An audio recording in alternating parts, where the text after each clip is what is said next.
How does planning happen at Sidco? Is it need based or there is a long plan that is there in place? The basic objective of forming Navi Mumbai was to decongest Mumbai.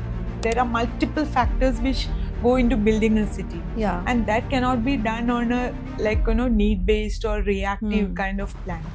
Talking about a large-scale project like the Navi Mumbai International Airport, while planning such a massive airport, what is more difficult? Funding, the policies, or the coordination between so many stakeholders? So I would say coordination was the biggest challenge, and only an organization like Sidco could actually achieve that through absolute teamwork. While all these decisions are being taken, what do you feel?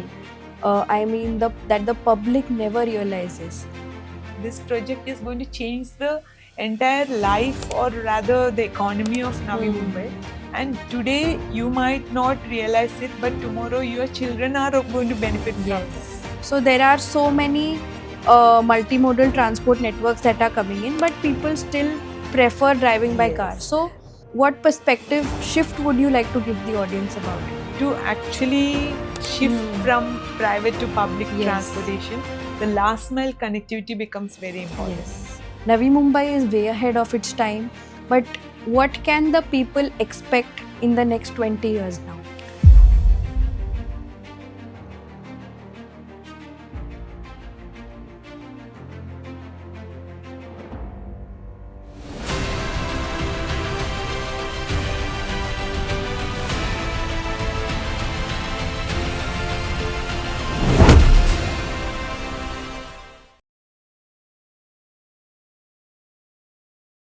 Why do some cities feel planned while others feel like chaos? And who actually decides how a city moves, grows, and connects? Today on the Infra Dialogues, we are having a conversation not just about infrastructure, but about how cities are designed, governed, and experienced. And to decode that, we have someone who has been at the center of shaping one of India's most ambitious urban ecosystems, Sidco. Today, we are joined by a leader who has been instrumental in shaping how one of India's most important urban region connects and grows. Mrs. Geeta Ajit Pillai is the Chief General Manager, Transport and Airports at City and Industrial Development Corporation of Maharashtra. She has been instrumental in the planning and development of the Navi Mumbai International Airport, a project that is not just an airport but a defining piece of India's future aviation and economic landscape. Operating as part of a dual airport system alongside the Chhatrapati Shivaji Maharaj International Airport. But what truly sets her work apart is the larger vision of building Navi Mumbai as a thoughtfully planned, self-sustained urban ecosystem where transport is not an afterthought but the backbone of a development. Ma'am, it's a privilege to have you on the Infra Dialogues. Thank you, Tanvi. So, Geeta ji, when Sidco is planning a city like Navi Mumbai, the transport requirements, especially if we see the last 10 or 20 years, it is booming and nobody anticipated that so much requirement would come. So, how does planning happen at Sidco? Is it need based or there is a long plan that is there in place? So actually, when a new city like Navi Mumbai, it's a massive scale, 344 square kilometers of area. When that was vested on Sidco by the state government, there was a definite plan on how to go about it. So Navi Mumbai, the basic objective of forming Navi Mumbai was to decongest Mumbai. Yes. Because the Mumbai had its own limitations, geographical limitations. So that was the basic objective behind it. And Sidco was specifically formed for it. So the infrastructure planning, in addition to the other things like land acquisition, and there are multiple factors which go into building a city. Yeah. And that cannot be done on a need-based or reactive kind of planning. Yes. So there was very, very structured planning thought process or vision which went into each and every planning, whether it is physical planning or whether it is social planning or whether it is transportation infrastructure, everything, there was a very well defined and planned process. So in case of transportation, since my field is transportation, I can say that here in Mumbai metropolitan region, every infrastructure, transportation Hmm. infrastructure, is planned based on a comprehensive transportation study, Yeah. which was carried out by MMRDA Hmm.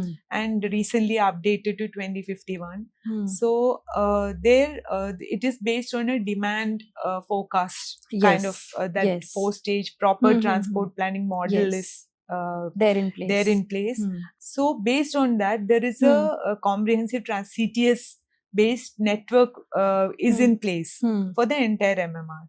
Each local authority is free to take up those whatever as per their priority. Hmm. Naturally, in India, we have limitations of funding. That is the Yes. first and foremost, because these Definitely. are all very capital intensive Correct. projects. So each local authority like MMRDA or Hmm. BMC or Hmm. KDMC or Yes. Thane or everywhere, they have within their jurisdiction whatever infrastructure they want to take up based on their growth Hmm. plan. Hmm. You are free to take up that. Yes. So similarly, CITCO in our Navi Mumbai area, we Hmm. had step by step, like based on the priority, we have also taken up these Yeah. road works Yeah. or suburban railway or Hmm. metro planning or Hmm. whatever. It's all based on the CTS. Yes. Yes. And there are earlier also there were several different studies where Atal Hmm. Setu was already in Yes. that plan. Yes. So like that, like you would be very interested to know that when the CITCO's Navi Hmm. Mumbai's master plan or structure Hmm. plan was being developed, it was a very visionary kind of planning, which was Yes. not there in India at all. Yeah. Yeah. Yeah. That time we had gone for a guided kind of development Hmm. Hmm. based on land use transport Hmm. model, what we always learn in Yeah, transport yeah, yeah. planning, which was development guided by transportation. Hmm. Hmm. So the Navi Mumbai design, if you see, there are 14 self-contained nodes Yeah. which are strung along a mass transit system. Yes. And that time the mass transit system was suburban rail. Hmm. So if you see, each and every node is along the suburban rail. Oh yes. And that for that bringing that suburban rail, Hmm. our predecessors, like Hmm.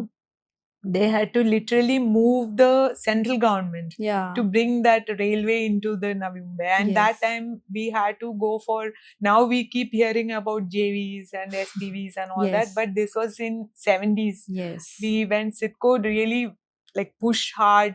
We Hmm. got railways to come to Navi Mumbai, Hmm. where CITCO invested in it. So Yeah. that way, like it's a continuous process, or Yes. rather you can say a very visionary Yes. Much process ahead what of is time. going. Much ahead of And time.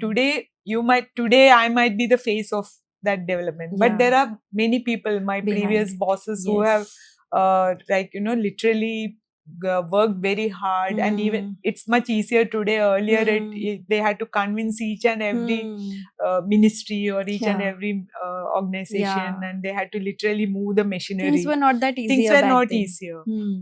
easy at those Yeah. times. I remember Yeah. two very Yeah. small things that I'd like to highlight Yeah. about Navi Mumbai, Yeah. because I'm a Yes, citizen of yes. Navi Mumbai. Yeah. One is when the 2006 floods had come. Yeah. Entire MMR region had floods Yes. except Navi Yeah. Mumbai. Yeah. I was in school at that time, Yes. maybe, but I still remember the condition Yeah. that other areas of MMR was there, and Yes. Navi Mumbai, Yeah. such advanced drainage planning. Yes. I mean, Yeah. like So you that said, itself yeah, is a very, very beautiful yeah, planning for Navi yeah, Mumbai. yeah, yeah. So it was a Dutch-based reclamation.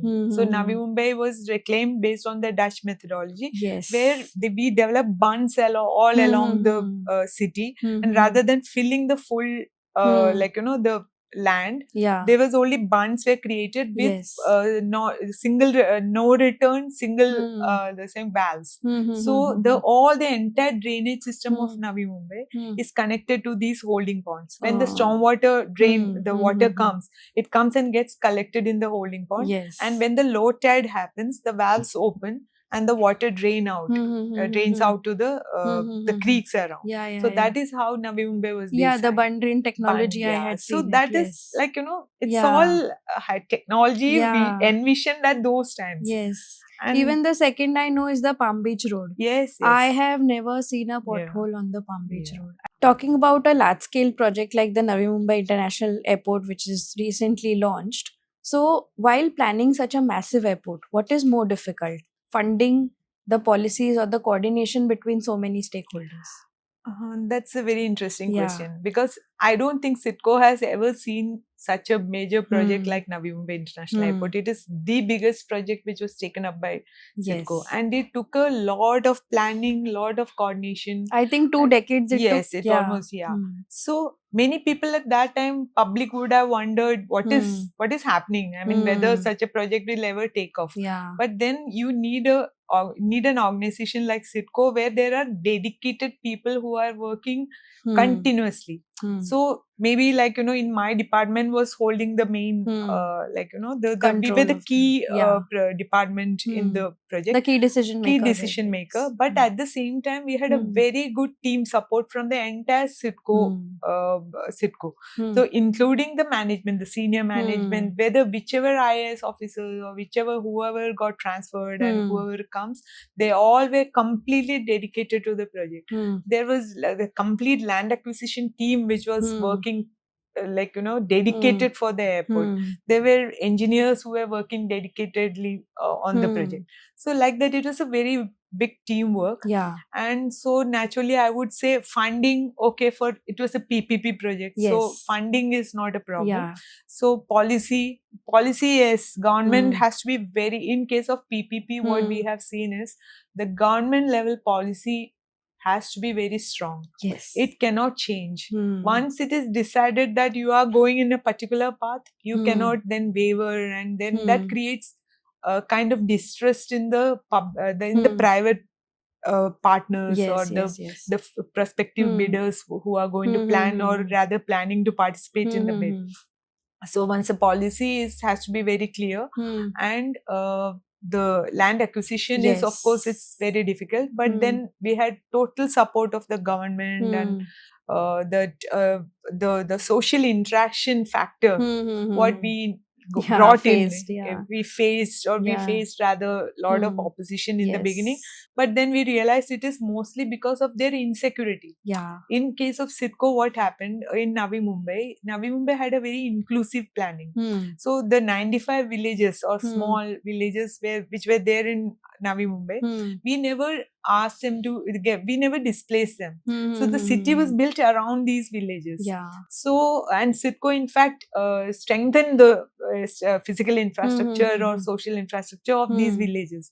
So, but in case of airport, we did not have that freedom. Yeah. We had to decide to rehabilitate these 9 villages or 10 yeah. villages which were there in the core vicinity. airport Yeah. within the core airport area. So that was a major task which CITCO had to face during this planning. So I would say lot of protests also happen. So I would say coordination was the biggest challenge, and only an organization like CITCO could actually achieve that through absolute teamwork. So coordination with even ministries, state ministries, central ministries. So that was a big challenge. And while all these decisions are being taken, what do you feel? I mean, that the public never realizes that public can see the protest happening, and once it is inaugurated, people forget about it. But what goes behind taking those decisions? We would like to tell the public today that it is not just about the infrastructure that is being built, but behind the scenes, what happens? So can you throw some light on it? So when the public, best example is again Navi Mumbai Airport. So people used to ask many of us that what is this happening? Like, there is a board which says Navi Mumbai International Airport. They didn't have any idea what is going on and how is this going to happen. So CITCO also did a lot of public interaction. Like we used to literally go to each and every village. We literally gave them the an idea of what is going to happen. That we kind of try to get remove their fears or whatever, because naturally it is their village and they were going their to be land is displaced going from away. them. So they all were quite anxious. So we had the earlier IAS, the joint managing director, the managing director, we had a very big team who literally used to have a very open dialogue with the project affected people. So we we told them, we convinced them that this project is going to change the entire life, or rather the economy of Navi Mumbai. And today you might not realize it, but tomorrow your children are going to benefit from that. Because the airport is not just an infrastructure project. So that is one thing which I Hmm. think any organization who Hmm. wants to do a major public Hmm. project like this, you have to bring the people like on the same page. Yes. I mean, you have to remove their fears or Hmm. anxiety, and you have to Hmm. give them that Yeah. what you call the comfort Hmm. that okay, this project is for you. Yes. It's not for anybody else. Yeah, yeah, yeah. Ultimately, the entire region Hmm. is going to benefit, so it Hmm. is beneficial for all of you. Yeah, yeah. So that is very important. And even the multimodal development that is happening Yes. alongside the Yeah. airport. So like Hmm. especially like now we are developing so many surface connectivity projects Yeah. along with the airport. Hmm. So today people may not be even understanding like what are these projects which are going on, why only one part of the metro is working. But then that part, the right of the planning is already there for the Yeah. entire network. Yes, yes, Only yes. it's just one part is operational. Yeah, yeah, yeah. So very that true. way I think we should like try to give through these kind of podcasts Yes, or through yes. public interaction, we Yes. have to tell them that this is all part of a bigger story. Bigger story, yes. Like how it will connect from Yeah. Atal Setu. What is the project? How Yes. ultimately from Shivri Valli link, once it is done, once you get onto the Bandra Valli Sea link, you will be able to directly enter the airport. Yeah. And when the line 8 metro comes and connects, this is how all the metros will Yes. connect. Yes. How yes, the yes. Taloja metro will come and connect to this, the Kalyan Taloja. Yes. How Kalyan area is going to open up. So moving on to the next segment where Yeah. we talk about a trade-off. When such cities like Navi Mumbai, such massive development, such advanced infrastructure is happening, what does Sidco prioritize? Is it the speed of development or the urban livability or the long-term livability of the urban population? What does it prioritize? I think while speed is important, we cannot compromise on the livability. Yeah. If I would say Navi Mumbai today is one of the most livable cities, Yes. which actually thanks to Sidco, the kind of the greening what Sidco has done. At one point of time, I don't know whether I have heard, even I have not seen that all these urban forestry or whatever Sidco has actually done in Navi Mumbai. Many of the hill slopes, they were all barren in the initial years. So Sidco did massive afforestation and they have completely developed. You can see huge nurseries and the tree plantation. If you see all the roads, so that livability factor is very important. Yes. Okay, you will get people shifting from Mumbai to Navi Mumbai because of the social facilities, schools, everything. The schools are there. And most important, no traffic. Lesser traffic, wider roads. So there were people whom like it seems my older seniors, they used to say that people used to ask, why are you making such big roads in Vashi or Navi Mumbai? Who is going to come here? Today you can see. So this is all based on technically mathematical. Actually, it's all planning. Like demand forecast, everything is mathematical, or it's not, anybody is not just drawing some lines. That I think public doesn't understand, or rather the public doesn't see. But I would appreciate that today the media has become very very active and very you can see infrastructure based articles, the newspapers, the online YouTube, everything. So people are getting a real time awareness of what is actually happening. There's one drone man, there was one guy, I don't know what is his real name, but he's known as Drone Man. He used to continuously post updates on the airport, how it is developing, how the interchanges are developing. So the public, actually it goes to a larger social media has made it possible media has today. really made it possible. No, that is true. So we aim for public-led transport cities, definitely. You told about the once you cross the creek bridge, and the relief that you get with wider roads is another level only. So when such bigger plans are being made, that 2 years in advance, the reality is still car driven. So there are so many multimodal transport networks that are coming in, but people still prefer driving by car. So what perspective shift would you like to give the audience about it? See, car is something which I think the Indian public has a fascination for. You have to accept that. That private cars are always going to be there. I mean, everywhere. But of course, we can improve. We are trying. The government Hmm. is now trying Hmm. suburban system is completely choked up. Hmm. So the rail system, suburban rail. Hmm. So that's why the metro, Hmm. which is another form of mass transit, Yeah. is coming up. Yes. So, but then the actually, if you want to actually what you call realize that shift Hmm. from private to public Yes. transportation, the last mile connectivity becomes very important. Yes. So Definitely. that's what we are also trying to, even Even the MMRDA, water CIDCO. taxi Yeah, transport so that terminal is last being minute, developed. last Yeah. mile connectivity is very important. Yes. So maybe once that is seamlessly connected, Yes. then more and more public will start. Even the upper middle class who are Yes. using the cars Yes. basically might shift to Public the transport. public transport. Yes. That's So what our the same vision class of is. people, if they go to Yeah. Europe, they will use a They public will use. transport. That is because of the ease of, one is ease of use. Yes. What we see abroad, like one card, one this thing, the ease of travel and shifting from one, the seamless integration between all modes. I think that's what we should aim. Yes, for. yes, yes, definitely. And we Yeah. can see with Yeah. the level of planning that Yeah. CIDCO is doing, Yeah. definitely it should not take more than a decade when such things will happen. Yeah, if you see already in our suburban stations, we had kind of integrated Yes. all the modes. Mhm. You will see on each suburban station we have bus terminals, Yes. the IPT, the Yes. auto rickshaw stands, the Yes. taxi Even stands. now, metro is being connected Yes, at yes, the metro Belapur. is at the Belapur station. So basically, there is a plan in place, but we need to work more on that Yes, last mile connectivity. definitely. So, moving to the next segment where we talk about leadership and vision. Now, you have worked for 2 decades in this industry, more than that now. What has been your toughest decisions and what leadership lessons did you learn along the way? I think in these kind of major projects, how to match the project timelines or project expectations with the stakeholder expectations. I think that's the toughest challenge.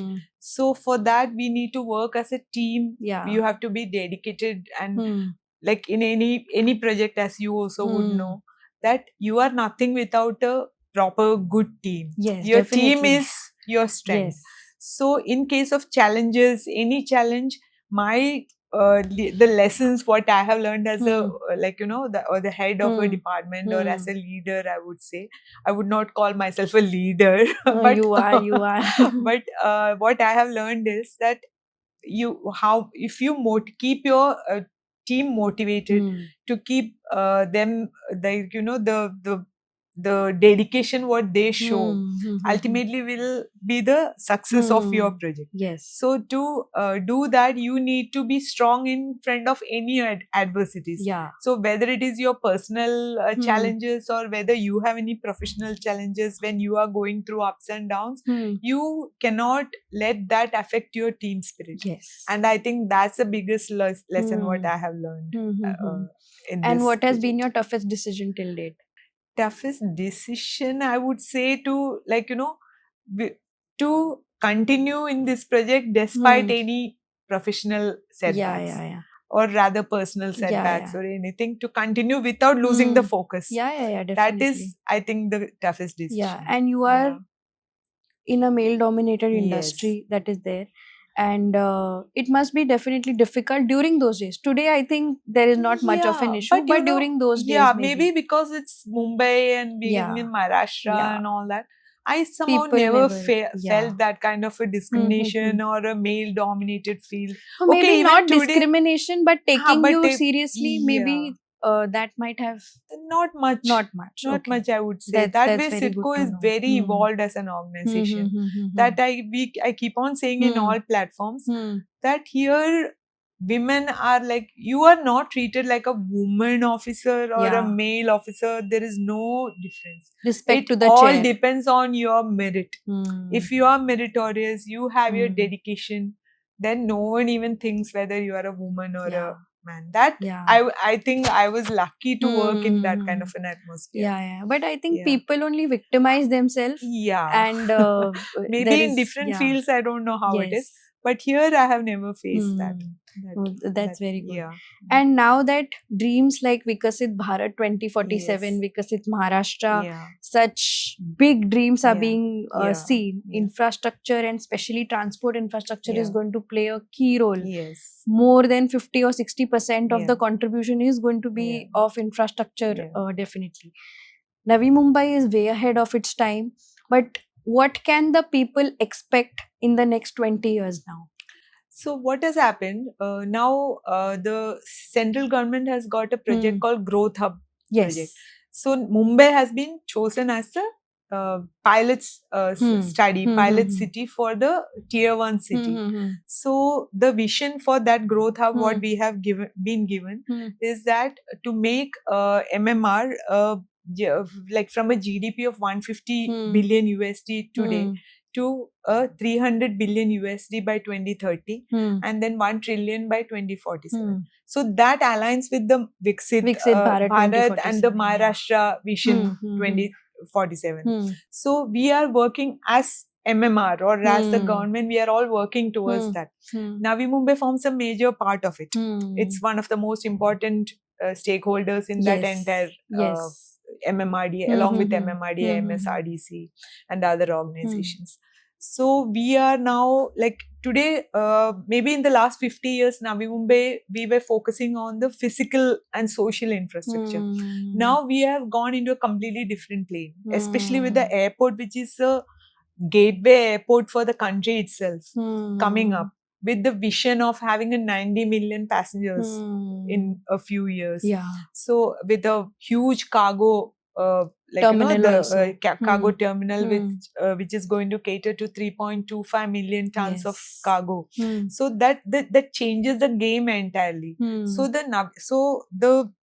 Navi Mumbai is now going through an economic boom, and to cater to literally kind of leverage on that economic growth what the airport offers. Any airport which has a airport acts as an economic hub nowadays, and based on the economic airport the multiple other activities come up. So CIDCO is now planning AeroCity, EduCity, Medicity, logistics park. We have that logistics park itself is very so well positioned, which is near the JNPT as well as the airport. Then with the third Mumbai coming up, and so many projects. BKC2. Yes, and with all the connectivity, the metro line 8, the metro. So the city is undergoing a lot of economic transformation. Yes. So the people have to be aware of what, or rather people are aware thanks to the social media as we spoke. So I think the younger generation is very well aware of what is going to happen in in Navi Mumbai in the next maybe in the next 50 years. Navi Mumbai will be completely transformed. So that people need to stay in India instead of going abroad. Yeah. So that to make the country attractive, that there the livability factor also matters. How much ever we improve the transportation infrastructure, but Navi Mumbai is livable. Navi Mumbai is livable.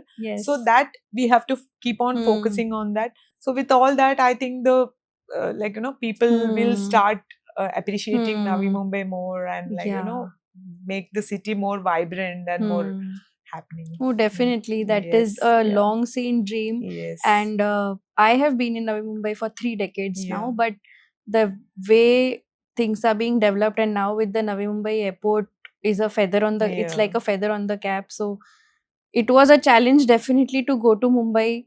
It used to take 2.5 hours also sometimes, but now it's a matter of 10 minutes to take a flight. Goa is now just 45 minutes away, and people would like to enjoy their weekends. Trade development, economic development, like you said about cargo. So all these things are going to have an economic impact, not just on the city, but the state and the country as well. The entire region and the state and the country as well. Definitely. So now I would like to have a quick public wants to know segment with you, where we get rapid one-line answers from you. So these are the most Googled questions about whatever we discussed. And so here goes the first question. When will Indian cities truly become globally comparable in terms of transport? So what I think is maybe by this we can align ourselves with this vision Yes. 2047. So I'm hoping that by 2047, 2050, that time we should be able to Yes. be comparable to Yes. Yes. global Yes. standards. Yes. Yeah. What is one myth that people have about government agencies? Yes, that's a very good Hmm. question. So many people think that government organizations are okay. People go at 9:30 or 10 and Hmm. go home at 5:30. No, it's a big myth, and we are especially organizations like Sitco or MMRD or MSRDC. You also must have seen Hmm. that we work like more than, I mean, maybe more than like corporates. Yes. We don't go by sit and like wait for government Hmm. instructions or just like Hmm. that somebody is going to tell us to do something. We create projects, we envision Yes. projects, and Yes. we go ahead Hmm. and we go ahead, take the challenge and Yes. execute it. Entire responsibility Entire of the public is on responsibility. you. So it's a, Yes. I mean, So it's we a big take that thing. responsibility very seriously. Yes, definitely. Why do infrastructure projects in India get delayed? So this is a big question even today. Yeah, infrastructure projects get delayed due to 2 3 reasons from Hmm. what my experience is. One is the first and foremost, I think, the environmental clearances. Yes. There is and land acquisition. Land These two are the acquisition. biggest challenges. Hmm. There is no other challenge. Hmm. Technologically, there is no challenge. Policy wise, government is very proactive. Even the state government, central government policies are very clear. You get the approvals. But then the environmental clearances, we are very, I mean, all the projects for the airport, we took 10 years to get the environmental and forest clearance. Now for other projects also, I've been hearing that like Yeah. they take a lot of, so that is a big challenge. That balance where we Still, it can has achieve improved a the lot. balance between environment and infrastructure. Yes, that So has to be that there. has to be there. Yes, yes, definitely. Yeah. I think it was a wonderful conversation, Geeta Thank ji, and you have taken us from the backstory to whatever is going to happen in the future of what Sidco is doing, and so beautifully articulated. So before we let you go, I would like you to give a message to a young professional or maybe a young girl who wants to pursue or something like infrastructure attracts, but maybe is in a dual mind of whether I should pursue such a field or no. So what message you would like to give? This is a question which many people have asked me recently. So what I have seen is that girls in schools and in younger classes, they are toppers, and parents also encourage them. But many times I see that once they reach that working age and when they get into family responsibilities, due to maybe, I don't know, family pressures or society pressure, they tend to go backwards, and then they take a secondary role, or rather they may decide to stop working, and then they are not able to come back into that field. But I think that should not be the case. You have to somehow manage your family and your job, and you have to go ahead, otherwise you will be left out. In case of infrastructure, what I have been discussing this with many people, even the IITs are facing it today, that there is a general trend of not taking civil engineering. So that is one reason, might be the slow growth. The growth is not that fast in terms of remunerations. So when a young professional who is in civil engineering or transportation engineering, when they look at the salary or the package what IT people are getting, so naturally they are youngsters, so they get a little demotivated. So maybe you have to look at the long term gains, and you have to sustain at what you are, that patience has to be there. In IT, I feel there is a stagnant growth that happens. Yes. And in This is a civil long engineering, term. it is like this. Exactly. So when in IT you might burn out and you might be out of a job at the 30 or 35 or 40. The infrastructure will keep you sustained. So whether it's a girl or a boy, I think it's as you grow older, you will become more and more valuable. And India needs more India civil needs engineers. more such civil engineers, and because the infrastructure is booming. This conversation makes one thing very clear. Cities are not built by chance. They are built by vision, coordination, and decisions most of us never see. If you want to understand how the future of India is being built, this is just the beginning. Like, share, and subscribe to the Infra Dialogues because these are conversations that don't just inform, they shape perspective.